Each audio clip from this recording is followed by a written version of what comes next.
कोशिश मैं यही करूंगा कि इस चैप्टर को पूरा एक ही लेक्चर में, एक ही क्लास में खत्म कर दिया जाए, रिवीजन के फॉर्म में। ठीक है, तो केमिकल रिएक्शन एंड इक्वेशंस में देखा जाए तो टॉपिक हमारे कौन कौन से हो जाते हैं। इंट्रोडक्शन हो जाता है, chemical reaction, chemical equation, balanced chemical reaction, और chemical types of chemical reaction, corrosion और रेनिसिडिटी। ठीक है, इतने से हमारे टॉपिक हैं इस चैप्टर में, जो कि मैं कोशिश करूंगा कि एक ही लेक्चर में कंप्लीट हो जाए।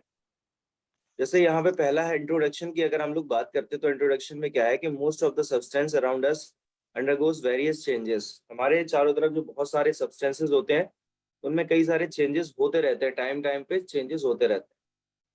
सम of these changes are temporary with no new substance being formed. कुछ में चेंज जो होता है वो टेम्परेरी होता है, कोई नया सब्सटेंस नहीं बनता है। They are called physical change.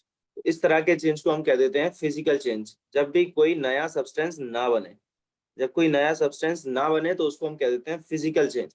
मतलब चीजों में चेंज हो रहा है और नया कुछ बन ना रहे, बने ना, उसको कहते हैं फिजिकल चेंज। नेक्स्ट है कि in certain other changes the new substance formed in which the reactant or parent loses its identity to form new substance called product। जैसे मान लो कि A प्लस B ने मिलके C बनाया, तो ये जो C है ये हमारा क्या कहलाएगा? प्रोडक्ट कहलाएगा। और जो A और B है ये मिलके ये हमारा क्या कहलाएगा? ये हमारा कहलाएगा रिएक्टेंट। ये हमारा कहलाएगा रिएक्टेंट। तो अब इनके बीच में कोई ना कोई रिएक्शन हुई है, तभी तो ये C फॉर्म हुआ है ना? तो ये रिएक्शन केमिकल रिएक्शन हुई ना। So these changes are permanent changes as we don't get the reactant back. अब जैसे ए लकड़ी है, जैसे मान लो लकड़ी है। अब आपने अगर लकड़ी को जला दिया, तो आपको क्या मिला? राख मिली, ऐश मिली, है ना? अब उस राख से आप दोबारा लकड़ी तो नहीं बना सकते, वो तो पॉसिबल ही नहीं है। तो इस तरह के चेंजेस की बात हो रही थी यहाँ पे। बात कर लेते हैं केमिकल बात यहाँ पे कर लेते हैं हम लोग केमिकल रिएक्शन के बारे में। केमिकल रिएक्शन क्या होता है? Chemical reaction is the process by which two or more substances react with each other to form new substance with different properties. जैसे अगर हमारे पास मान लो कि A प्लस बी को मिलाया जाए और C बन जाए, तो A और B के पास जो प्रॉपर्टी है वो प्रॉपर्टी C के पास नहीं होगी। C के पास कुछ प्रॉपर्टीज अलग हो जाती हैं, है ना? C को यहाँ पे हम लोग कह देते हैं प्रोडक्ट, और A और B हमारा कहलाता है रिएक्टेंट। ऐसा अभी मैं ऊपर बता चुका हूँ। These are the following changes to determine that the chemical reaction has taken place। अगर ये चेंजेस हो रहे हैं तो आप समझ जाना कि कोई ना कोई केमिकल रिएक्शन हुई है। अगर ये सब हो रहा है, जैसे मान लो चेंज इन स्टेट हो रहा है, स्टेट का मतलब हो सकता है कि ये लिक्विड स्टेट में हो, ये आपका सॉलिड स्टेट में बन जाए, या हो सकता है कि ये सॉलिड स्टेट में हो, ये आपका गैसियस स्टेट में बन जाए। तो अगर स्टेट में चेंज हो रहा है, नेक्स्ट है चेंज इन कलर। हो सकता है कि कलर में चेंज हो जाए। जैसे मैंने आपको कल एक रिएक्शन बताई थी कि copper plus oxygen gives copper oxide, ये मैंने बताया था। और मैंने बताया था कि इसका कलर कैसा होता है? ब्लैक होता है। इसका कलर कैसा होता है? ब्लैक होता है। अब ऑक्सीजन का कलर कुछ होता है, कॉपर का कुछ कलर होता है, लेकिन जो कॉपर ऑक्साइड है उसका कलर कैसा होता है? ब्लैक होता है। तो यहाँ पे क्या हो रहा है? कलर भी चेंज हो रहा है। हालांकि अभी बैलेंस्ड नहीं है, ये बैलेंस हम कर लेंगे इसको आसानी से। लीजिए, ये बैलेंस हो चुकी है। अब चीजें समझ आ रही है ना? Yes sir. हाँ। तो अगर कलर में भी चेंज हो रहा है तो भी हम समझ जाते हैं क्या कि केमिकल रिएक्शन हुई है। नेक्स्ट है एवोल्यूशन ऑफ गैस। गैस अगर बने, कुछ भी हो। नेक्स्ट है कि हमारे पास चेंज इन टेम्परेचर, टेम्परेचर में चेंज हो जाए। ऑब्वियस सी बात है यार कि जब कॉपर और ऑक्सीजन मिला, कॉपर ऑक्साइड बना, तो कुछ ना कुछ टेम्परेचर या तो बढ़ गया होगा या घट गया होगा। इसके अलावा क्या हो सकता है? कांस्टेंट टेम्परेचर रह पाना बहुत ही मुश्किल है। ठीक है? Yes sir.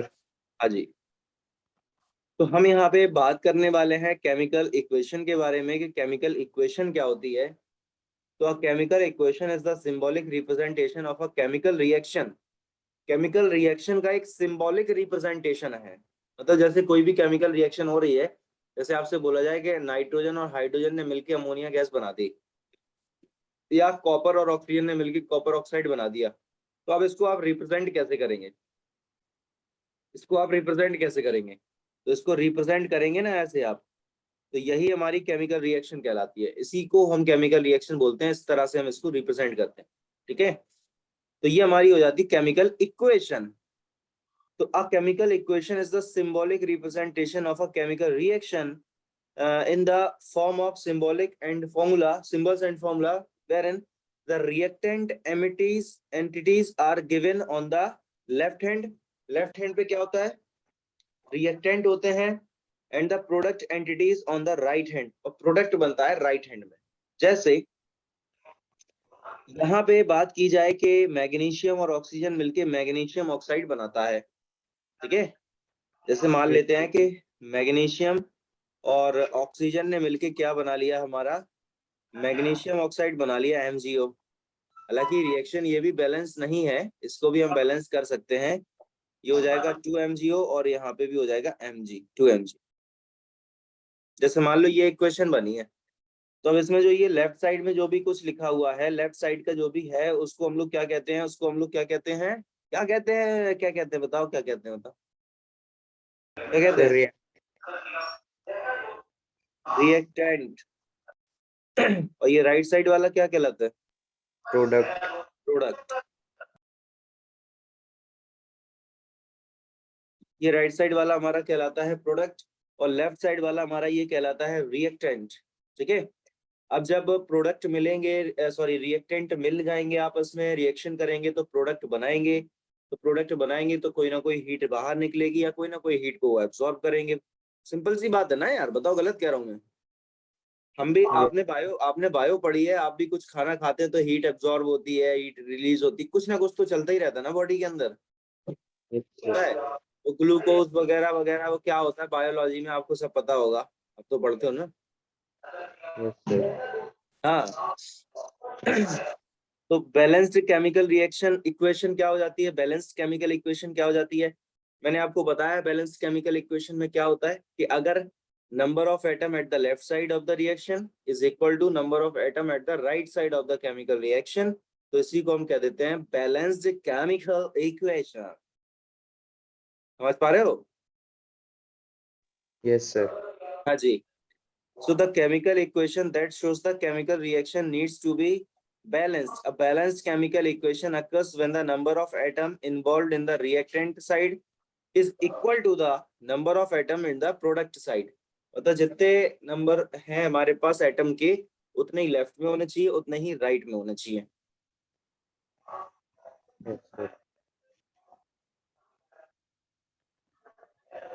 जैसे मान लो कि अभी ये मैंने रिएक्शन लिखी हुई थी Mg plus O2 gives MgO। Obviously कि ये बैलेंस रिएक्शन नहीं है, सिंपल सा बात है कि ये बैलेंस रिएक्शन नहीं है, क्योंकि यहाँ पे ऑक्सीजन के 2 एटम है, यहाँ ऑक्सीजन का एक ही एटम है। अब यहाँ पे राइट साइड में हमको 2 एटम चाहिए, तो हम यहाँ पे क्या कर लेंगे, 2 से मल्टीप्लाई। लेकिन अभी भी ये बैलेंस नहीं हुई है, क्योंकि Mg के पास अब 2 एटम हो गए और Mg के पास यहाँ पे एक ही एटम है। तो अब इस Mg के साथ भी हम 2 को चिपका देंगे, इस Mg के साथ भी हम 2 को क्या करेंगे, चिपका देंगे। तो ये हमारी अब क्या बन गई है, केमिकल रिएक्शन जो भी बनी है, बैलेंस्ड केमिकल रिएक्शन ये हमारे पास बन चुकी है। बताओ, कोई डाउट, कोई दिक्कत, कोई परेशानी, कोई समस्या? No sir. पक्की बात? यस। इससे चैप्टर के क्वेश्चंस करने आपको पता है? Yes sir. हाँ, इस चैप्टर के क्वेश्चंस करने हैं, और नेक्स्ट क्लास में हम लोग फिजिक्स का रिवीजन करेंगे मंडे को ना। जो भी अपन ने अभी तक यस पढ़ सर। लिया है उसका मैं कोशिश करूंगा कि एक ही एक लेक्चर में पूरा का पूरा टॉपिक ही रिवाइज करा दूं इन वन शॉट। ठीक है, तो अब जैसे ये हमारे पास इक्वेशन गिवन है यार यहाँ पे कि Zn प्लस H2SO4, इसको मैं लिख देता हूँ। Zn है प्लस H2SO4 है, और बना क्या है हमारे पास, ZnSO4 और प्लस H2। तो बताओ ये बैलेंस है कि नहीं है?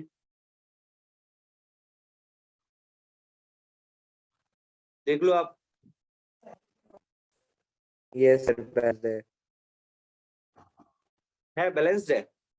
यस। देखो जिंक यहाँ एक ही है, यहाँ भी एक ही है, हाइड्रोजन यहाँ पे 2 हैं, हाइड्रोजन यहाँ पे 2 हैं, सल्फर 1 है, यहाँ सल्फर 1 है, ऑक्सीजन 4 है, यहाँ ऑक्सीजन 4। तो ये केमिकल रिएक्शन जो है वो कंप्लीटली बैलेंस्ड है, सिंपल सी बात है, क्योंकि इसमें number of atom at the left side equal है number of atom at the right side के। बात आ रही है समझ? Yes, sir. So that's why we can say that this chemical equation is completely balanced, because number of atom at the left side is equal to number of atom at the right side of the chemical equation. Now if we take another example, another example is what? Fe plus H2O gives Fe3O4 plus H2. Fe plus H2O, इसको मैं कहीं और लिख रहा हूं, चलो यहां लिखता हूं मैं। क्या था? Fe plus H2O, ठीक है। क्या मिलता है? Fe3O4 plus H2।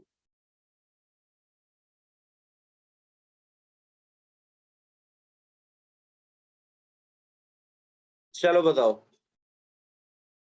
इस इक्वेशन को बैलेंस करना है, कैसे करेंगे बताओ?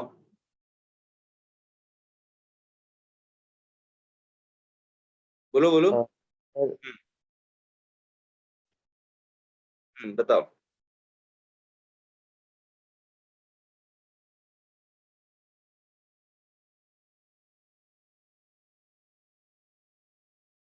आवाज आ रही है? yes, sir. हाँ। तो बताओ इसको बैलेंस कैसे करेंगे यार? Fe से कितना स्टार्ट करो, Fe यहाँ पे कितने हैं? 3 है। करना है लेफ्ट साइड में हम्म। और H2O में 4 ऐड कर देना है। Fe के साथ 3 को ऐड कर दिया जाए, यस सर।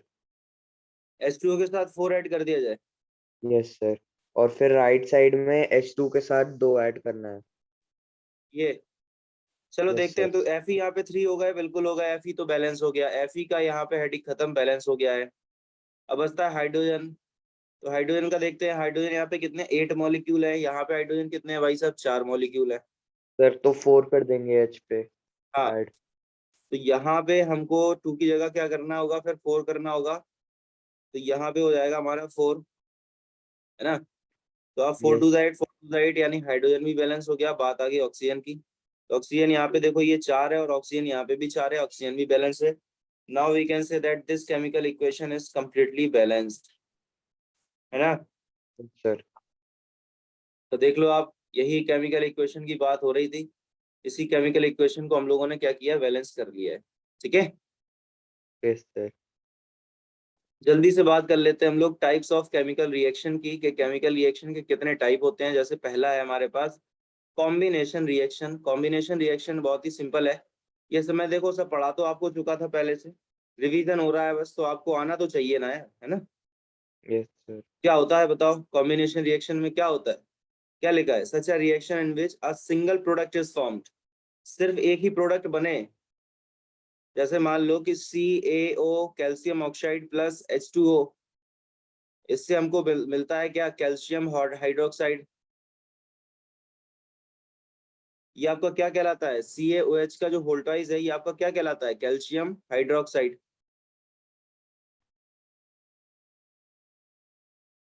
है ना? Yes sir.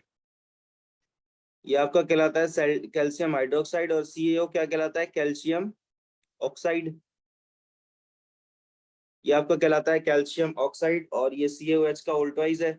ये कैसे लिखा है? ये 2 अपॉन सफिक्स में लिखा है, इसके उस बगल में नहीं लिखा है ऐसा, ठीक है। Yes sir. CaOH ऐसे लिखा है नीचे की तरफ वोल्टाइज। वो यार थोड़ा टाइपिंग मिस्टेक है, वो पावर आवर का उसने ध्यान नहीं दिया, टाइप कहाँ कराया था मैंने, ठीक है। Yes sir. और जिसने टाइप करा है वो इतना पढ़ा लिखा है नहीं यार, उसको क्या थोड़ा केमिस्ट्री आती है कि उसको पता है क्या है? कि कहाँ पे 2 लगाना था, उसने तो देखा 2 लगाया तो बस 2 लगाओ, 2 लगाओ बस, 2 लगा तो 2 लगा दो। यस। नीचे लगाना है कि ऊपर लगाना है उससे फर्क नहीं पड़ता, उससे टू लगाना है, टू लगेगा, लग ही जाएगा, लग गया। तो कॉम्बिनेशन रिएक्शन में क्या होता है, कॉम्बिनेशन रिएक्शन में याद रखना कि सिर्फ एक ही प्रोडक्ट हमें मिलता है।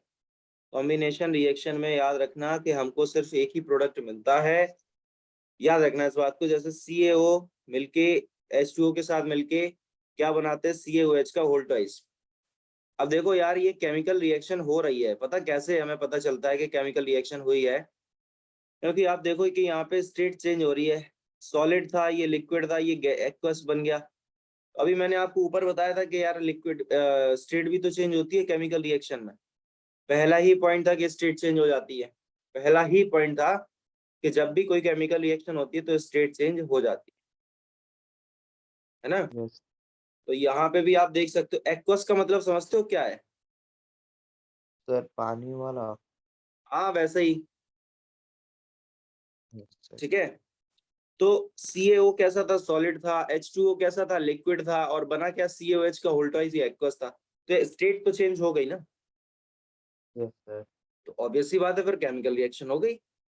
और रही बात बैलेंस करने की, तो चलो देख लेते हैं, चेक कर लेते हैं कि ये बैलेंस है कि नहीं। ये आप लिखते चलना, इनके सारे नाम वगैरह ये सब काम आएंगे, ये 11th 12th क्लास में बहुत काम आते हैं ये। Yes sir. अभी से अगर याद होते चलेंगे तो बहुत अच्छी बात रहेगी, बाद में फिर बहुत दिक्कत होती है, सब एक जैसे लगते हैं नाम, वहां पे तो बहुत सारे पढ़ने पड़ेंगे। बात आ रही समझ? सर। अगर आपने साइंस स्ट्रीम अपना रखा तो, नहीं ह्यूमैनिटी में चले गए तो फिर क्या दिक्कत है, बात ही अलग है फिर,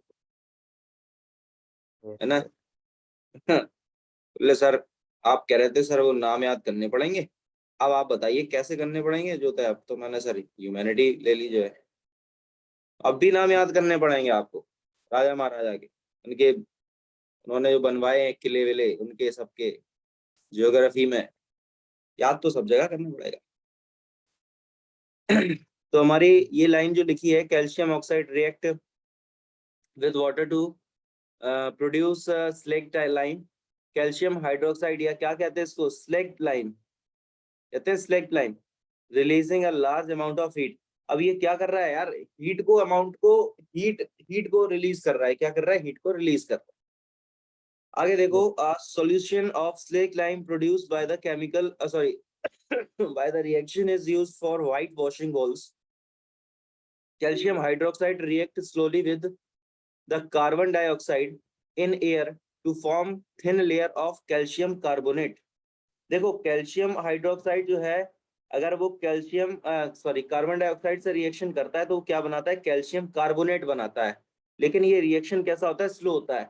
अब आप देखो यहाँ पे भी स्टेट चेंज हो रही है, ये एक्वस था, ये गैस था, बना क्या है, सॉलिड, और क्या बना है, लिक्विड। देखो हो रही है, हर जगह हो रही है, स्टेट चेंज होती है, ये बात कंफर्म है, स्टेट चेंज होगी, टेम्परेचर चेंज होगा, कलर में भी चेंजमेंट आएगा, गैस भी बन सकती है। ये सब फीचर है केमिकल इक्वेशन, केमिकल रिएक्शन होने। क्लियर हो रहा यस। है? Yes sir. ठीक है, हम लोग नेक्स्ट बात कर लेते हैं, एक्सोथर्मिक रिएक्शन क्या होता है। N exothermic process releases heat, ऐसी प्रोसेस जिसमें हीट क्या हो, रिलीज हो, याद रखना, एक्सो रिलीज, ले जाओ, एक्सो ले जाओ, एक्सोथर्मिक रिएक्शन बाहर निकलना, एक्सो मींस बाहर निकलना, एंडो यस सर। मींस दो, दो मींस दो, दो मींस दो, दो मींस दो, एंडो दो, एनर्जी, हीट दो, हीट दो मतलब एब्जॉर्ब एनर्जी, एब्जॉर्ब एनर्जी। बात आ रही समझ, नाम से याद रखो, एक्सोथर्मिक मींस हीट का बाहर निकलना, रिलीज होना, एंडो दो, दो, समझ पा रहे हो मैं क्या कह रहा हूँ, यस सर। एंडोथर्मिक दो मींस एब्जॉर्ब करना, हीट का एब्जॉर्ब करना। Yes sir. तो जब यार एक्सोथर्मिक रिएक्शन की हम लोग बात करेंगे, एक्सोथर्मिक प्रोसेस की हम लोग बात करेंगे, तो an exothermic process releases heat and causes the temperature of the immediate surrounding to rise. सुनना, जब हीट बाहर निकलेगी, रिलीज होगी, तो ऑब्वियस सी बात है, जैसे मान लो कि दो चीजों के मिलके ये बना पेन, तो अब इस पेन ने क्या करा, हीट को रिलीज करा, तो यार इसके चारों तरफ तो हीट तो आ ही जाएगी, ऑब्वियस सी बात है। तो ये एटमॉस्फेयर इसका क्या होगा, गर्म हो जाएगा। Yes, sir. सिंपल बात है ये। The rice sorry the rice, potato, bread we eat contain carbohydrate, obvious सी बात है, इनके पास कार्बोहाइड्रेट तो होता है। These carbohydrates are broken down into the glucose, sorry, to form the glucose, है ना। कार्बोहाइड्रेट से तो क्या बना, glucose. This glucose combines with oxygen, और वही ग्लूकोज का ऐसे मिक्स हो गया ऑक्सीजन से। ये जी मतलब ग्लूकोज, ठीक है, नहीं तो सोचोगे ये कौन सा नया एलिमेंट आ गया। ये ग्लूकोज मिक्स हुआ कैसे, ऑक्सीजन से, है ना। And the Yes. Cell of our body and provide energy, और इसी ने क्या बना लिया, एनर्जी बना लिया। इसी ने क्या बना लिया, एनर्जी। सबसे पहले क्या था, सबसे पहले क्या था, कार्बोहाइड्रेट था। सबसे पहले क्या था, कार्बोहाइड्रेट था। कार्बोहाइड्रेट ने क्या करा, कार्बोहाइड्रेट ब्रेक काय में हो गया, ग्लूकोज में। Carbohydrate sir. ब्रेक काय में हो गया, ग्लूकोज में। अब ये ग्लूकोज ने ऑक्सीजन के साथ क्या करा, रिएक्शन, और इसने क्या बना लिया, ऑक्सीजन के साथ रिएक्शन कर क्या बना लिया, एनर्जी बना लिया। क्या बना लिया, एनर्जी बना लिया। The special name of this reaction is respiration, है ना। इसको हम क्या कहते हैं, रेस्पिरेशन। और रेस्पिरेशन जो एक रिएक्शन है वो कैसी है, एक्सोथर्मिक रिएक्शन। रेस्पिरेशन आपने बायो में पढ़ा होगा। Yes, sir. रेस्पिरेशन जो होता है वो कैसी रिएक्शन हो जाता है, एक एक्सोथर्मिक रिएक्शन हो जाता है। बताइए, कोई डाउट। No, sir. सिंपल है। Sir, endothermic reaction के example क्या होंगे? ये लो अभी आ रहे हैं। कहाँ गई क्वेश्चन, अभी बताते हैं। इसी का उल्टा प्रोसेस होगा ना, सुनियो कैसे। Yes, sir. भाई देखो, एक्सो में क्या था, एक्सो में क्या था, हीट रिलीज हुई थी, और ये क्या करेगा, हीट को एब्जॉर्ब करेगा। जैसे कभी कभी रिएक्शन होती है, जैसे मान लो कि ये रिएक्शन है यहाँ पे, आप इस रिएक्शन की बात करो कि फेरस सल्फेट ने हीट को एब्जॉर्ब करा, या फेरस सल्फेट को हमें हीट देनी पड़ी, तब जाके उसने फेरिक ऑक्साइड और सल्फर डाइऑक्साइड और ये सब बनाया उसने, है ना। ये सब हो जाएंगे एग्जाम्पल इसके। Yes, sir. सीधी सी बात है, आप याद रखना कि जिस रिएक्शन में बाद में एनर्जी मिले वो हमारी हो जाएगी एक्सोथर्मिक, ठीक है। और जिसमें पहले ही से हमें एनर्जी देनी पड़ जाए वो कहलाएगी हमारी एंडोथर्मिक, ठीक है। तो Yes, yes. एंडोथर्मिक रिएक्शन में क्या हो जाता है, an endothermic process absorb heat and cools the surrounding. अब ऑब्वियस सी बात है यार कि जब बाहर से हीट आप लोगे तो बाहर हीट कमी हो जाएगी। The decomposition of vegetables matter into compost is also an example of an endothermic reaction। मतलब वेजिटेबल्स जो होते हैं ना, उनका डीकम्पोजिशन जो होता है, सब्जियों का डीकम्पोजिशन जो होता है, वो आपका एंडोथर्मिक रिएक्शन का एक एग्जाम्पल बन जाता है, ठीक है। Yes. अब यहाँ पे बात आती है कि यार ये डीकम्पोजिशन जो मतलब है, इसका क्या मतलब है, तो ये भी एक तरह की रिएक्शन है, डीकम्पोजिशन रिएक्शन। इसमें होता क्या है कि when single reactant break down to give simpler product, मतलब एक ही एक कंपाउंड है, अब यही टूटता जाएगा, छोटे छोटे कंपाउंड बनाएगा, Fe2O3 बनाएगा, SO2 बनाएगा, SO3 बनाएगा। तो अगर इन सबको हम मिला देते तो हमें मिलता क्या, FeSO4। और ये सारे के सारे मिले किससे, इसी से तो मिलके बने हैं। तो क्या होता है कि जब एक ही रिएक्टेंट ब्रेक होता जाता है, जब एक ही रिएक्टेंट ब्रेक होता जाता है, छोटे छोटे कंपाउंड बनाता रहता है, छोटे छोटे प्रोडक्ट बनाता है, तो उसको कहते हैं डीकम्पोजिशन। डीकम्पोजिशन में क्या होता है, जैसे कोई इंसान है या कोई जानवर जब मर भी जाता है तो उसकी बॉडी डिकम्पोज होने लगती है। तो डिकम्पोज एकदम से थोड़ी ना पूरी बॉडी हो जाती है कि आज आपने पूरी बॉडी देखी, कल आपको पूरी बॉडी गायब दिख रही, पूरी डिकम्पोज हो गई बोले। धीमे धीमे करके होती ना, एक एक चीज हिस्सा डिकम्पोज होता है, धीमे धीमे होता है ना ऐसे। Yes, sir. एकदम से पूरा नहीं हो जाता डिकम्पोज कि आज यार बिल्कुल सही साबित थी और कल गए तो पूरी बोले डिकम्पोज हो गई।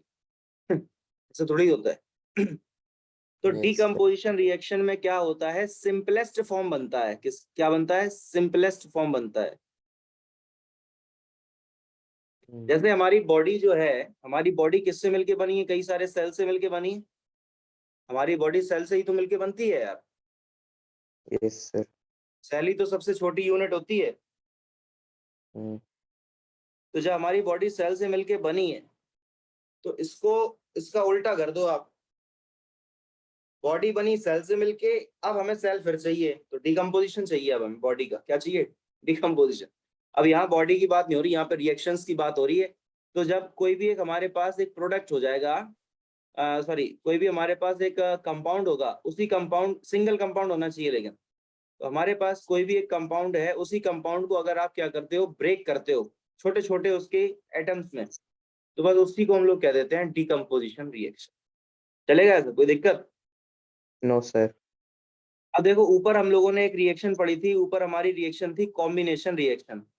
कॉम्बिनेशन में देखो, कॉम्बिनेशन है और जो डीकम्पोजिशन है ये एक दूसरे का उल्टा है।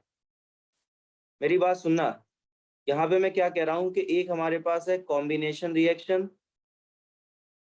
एक हमारे पास है कॉम्बिनेशन रिएक्शन, और एक हमारे पास है डीकम्पोजिशन रिएक्शन। ठीक है, ये दोनों एक दूसरे का उल्टा है।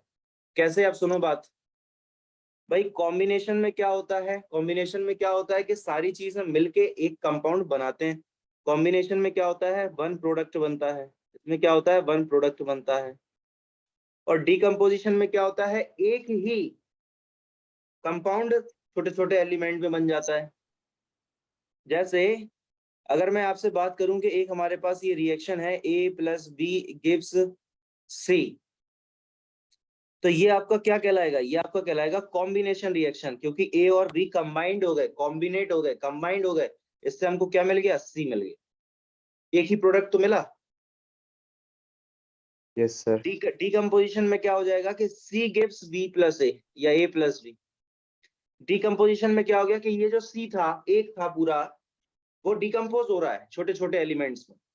ए भी ए में डिकम्पोज हो गया, बी में डिकम्पोज हो गया, हो सकता है डी में भी डिकम्पोज हो जाए। तो ये देख लो, एक दूसरे से उल्टे ही तो है, बताओ आप मुझे। भाई कॉम्बिनेशन में क्या होता है कि कई सारे चीज मिलके एक बन जाते हैं, और डिकम्पोजिशन में वही एक टूट जाता है कई सारे में। बस इतना सा है। Yes sir. क्लियर हो गई बात? Yes sir. बहुत बढ़िया। तो ये रिएक्शंस है, आप इनको पढ़ना। AgCl सनलाइट की प्रेजेंस में Ag देता है, Cl2 देता है ना, ये सब चीजें। हम लोग यहाँ पे बात कर लेते हैं डिस्प्लेसमेंट रिएक्शन की। क्या हो जाता है, displacement reaction is a chemical reaction in which a more reactive element displaces less reactive element. एक जो ज्यादा रिएक्टिव एलिमेंट होता है वो कम रिएक्टिव एलिमेंट को डिस्प्लेस कर देता है। जैसे Fe है और कॉपर सल्फेट, तो Fe ने कॉपर को रिप्लेस कर दिया है, यहाँ पे आप देख सकते हो। Yes sir. Fe ने कॉपर को रिप्लेस कर दिया है। भाई कॉपर सल्फेट था, तो कॉपर सल्फेट की जगह, यानी कॉपर की जगह क्या आ गया, Fe आ गया। तो ऑब्वियस सी बात है ना कि कॉपर को रिप्लेस कर दिया होगा Fe ने। यस इसको सर। कहते हैं डिस्प्लेसमेंट रिएक्शन। अब डबल डिस्प्लेसमेंट रिएक्शन में क्या हो जाता है, a double displacement reaction also known as a double replacement reaction और methasis is a type of chemical reaction where two compound react and the positive ion and negative ion of the reactant switch places forming two new composition or product। अब जैसे यहाँ पे Na2SO4 है, sodium sulphate, Na2SO4 है, BaCl2 है, ये मिले BaSO4। अब इसका जो Ba है ये SO4 के साथ चिपक गया, BaSO4 और प्लस NaCl। ये कैसे आया, क्योंकि अब ये जो इसका जो Cl बचा है वो Na के साथ चिपक गया, है ना। तो ये हमारा बन जाएगा NaCl। हालांकि ये अभी केमिकल जो रिएक्शन दी गई है ये बैलेंस्ड नहीं है, बैलेंस हम कर सकते हैं, वो अलग केस है। अब यहाँ पे आप देखना कि पॉजिटिव और नेगेटिव आयन का खेल है। Na पे कैसा चार्ज है, प्लस का, SO4 पे कैसा है, माइनस का, यहाँ Bl पे कैसा है, प्लस का, और Cl पे कैसा है, माइनस का। अब ये Cl माइनस Na+ के साथ चिपक गया, देखो, है ना, और ये Ba+ SO4- के साथ चिपक गया, इसलिए ये बन गया BaSO4 और यहाँ पे बन गया NaCl। कोई doubt? Yes sir. No sir. Clear हो गई बात? Yes sir. अब हम लोग बात कर लेते हैं यहाँ पे रेडॉक्स रिएक्शन की। क्या हो जाता है, an oxidation reaction, sorry oxidation reduction. देखो रेडॉक्स का मतलब दोनों, ऑक्सीडेशन और रिडक्शन दोनों। is a type of chemical reaction that involve a transfer of electron between two species। Electrons का ट्रांसफर होता है दो एटम्स के बीच में। An oxidation reduction reaction is a chemical reaction in which the oxidation number of the molecule, atom और ion changes, oxidation number ये सब change होते रहते हैं। ऑक्सीडेशन नंबर वगैरह क्या होते हैं आपको सब 11th-12th में बहुत डिटेल में बताया जाएगा, परेशान होना, ठीक है। सिंपल सी Yes. डेफिनेशन है, आप इसको याद ही रखें और एक एक एग्जाम्पल आपको सबके याद होने चाहिए। याद रखना हर टाइप का रिएक्शन का आपको एक एग्जाम्पल याद होना चाहिए कि अगर आपसे पूछा जाए कि right a short note on redox reaction, तो आप इसमें ये केमिकल इक्वेशन भी लिख सको, इससे थोड़ा अच्छा इंप्रेशन पड़ता है एग्जामिनर के ऊपर जो आपकी कॉपी चेक करेगा। Yes, sir. यहाँ पे हम लोग बात करने वाले हैं ऑक्सीडाइजिंग एजेंट के बारे में। क्या होता है? It is the substance which gives oxygen और गेन हाइड्रोजन। देखो ऑक्सीडाइजिंग, ऑक्सीडाई मतलब ऑक्सीजन का क्या करा उसने? दे दिया। ऑक्सीडाई, डाई मीन्स देना, डाई मीन्स देना, दे दिया उसने। ऑक्सीजन उसने क्या करा? दे दिया। ऑक्सीडाई, डाई, दे दिया, दे दिया, ठीक है। तो Yes. Oxidizing, oxy means oxygen और डाई मीन्स देना। तो जब ऑक्सीजन को दे दिया तो ऑब्वियसली बात है कि हाइड्रोजन को उसने ले लिया। इसी को हम कहते हैं ऑक्सीडाइजिंग एजेंट। सबसे विच खुद रिड्यूस हो जाते हैं और दूसरे को ऑक्सीडाइज कर देते हैं, सिंपल। और रिड्यूसिंग एजेंट में क्या होता है? देखो ऑक्सीडाइजिंग में ऑक्सीजन दिया था तो रिड्यूसिंग में ऑक्सीजन ले लेगा, तो क्या हो जाएगा कि it is the substance which gives hydrogen और गेन ऑक्सीजन। अब ऑक्सीजन ले रहा है, हाइड्रोजन यहाँ पे दे रहा है, यहाँ हाइड्रोजन ले रहा था, उल्टा ही है वो, तो सिंपल है। बस एक याद कर लो कि दूसरा अपने आप हो जाएगा। ऑक्सीडाइजिंग का मतलब है ऑक्सीजन को देना, ऑक्सीजन को देना, ऑक्सीडाइजिंग मतलब ऑक्सीजन को देना। अब ऑक्सीजन को दे रहा है तो हाइड्रोजन को क्या हो रहा है? ले रहा होगा। बात आ रही समझ? ऑक्सीजन Yes, अगर दे sir. रहा है तो हाइड्रोजन को ले रहा होगा। अब ये तो हो गया ऑक्सीडाइजिंग। अब वो दूसरा है रिड्यूसिंग, तो रिड्यूसिंग में उल्टा हो जाएगा, यहाँ ऑक्सीजन को दे रहा था तो यहाँ ऑक्सीजन को क्या करेगा? लेगा। Yes, ऑक्सीजन को sir. क्या करेगा? लेगा। अब ऑक्सीजन को अगर लेगा तो हाइड्रोजन को देगा। लो, सिर्फ इतनी सी चीज से आपने पूरे दोनों याद कर लिए। ऑक्सीडाइजिंग का मतलब याद रखना ऑक्सीजन को देना, बस दोनों याद हो जाएंगे। Yes, sir. ठीक है, तो इस तरह से ये आज हमने पूरा कंप्लीट चैप्टर का रिवीजन किया है, सिर्फ एक ही वीडियो में, एक ही लेक्चर में पूरा चैप्टर हम लोगों ने रिवाइज कर लिया है। ठीक है, समझ पा रहे हो? अब नेक्स्ट क्लास जब भी हमारी केमिस्ट्री की होगी तो इस चैप्टर के जितने भी क्वेश्चंस हैं उनको आप एक बार ट्राई कर लेना, बाकी मैं तो यहाँ पे डिस्कस कर ही दूंगा। ठीक है, Yes, sir. अब जो मंडे है, मंडे को हमारी क्लास किस चीज की होनी है? मंडे को हमारी क्लास होना है फिजिक्स का। तो फिजिक्स के क्वेश्चंस लेके मैं आपके सामने प्रस्तुत हो जाऊंगा, न्यूमेरिकल्स करेंगे। और आप फॉर्मूले बहुत अच्छे से याद कर लियो। कौन से चैप्टर के मैं लिख दे रहा हूँ? रिफ्लेक्शन। देखो फॉर्मूले याद नहीं होंगे तो न्यूमेरिकल नहीं हो पाएंगे, याद रखना। रिफ्लेक्शन के आपको न्यूमेरिकल सारे फॉर्मूले याद होने चाहिए, और आपको रिफ्रैक्शन के भी फॉर्मूले याद होने चाहिए। फॉर्मूले हैं ही कितने यार, कितने फॉर्मूले हैं? मिरर फॉर्मूला, लेंस फॉर्मूला और लीनियर मैग्निफिकेशन, बस खत्म होगी। Yes, sir. 4-5 फॉर्मूले हैं, याद कर लेना यार। ठीक है, इनको याद कर ही लेना भाई साहब। ठीक है, नहीं तो डिजिटल थप्पड़ें भेजी जाएंगी यहाँ से, Yes. ऑनलाइन, ऑनलाइन थप्पड़ें भेजी जाएंगी बिल्कुल। फॉर्मूले याद होने चाहिए, याद रखना, नहीं तो क्वेश्चंस नहीं हो पाएंगे। बोलो जल्दी से। Yes, sir. हाँ ठीक है, अच्छे तरीके से पढ़ लेना पूरे दोनों चैप्टर्स। और क्या कहता है, अभी आपके पास 2 दिन का टाइम है, तो अच्छे तरीके से पढ़ो।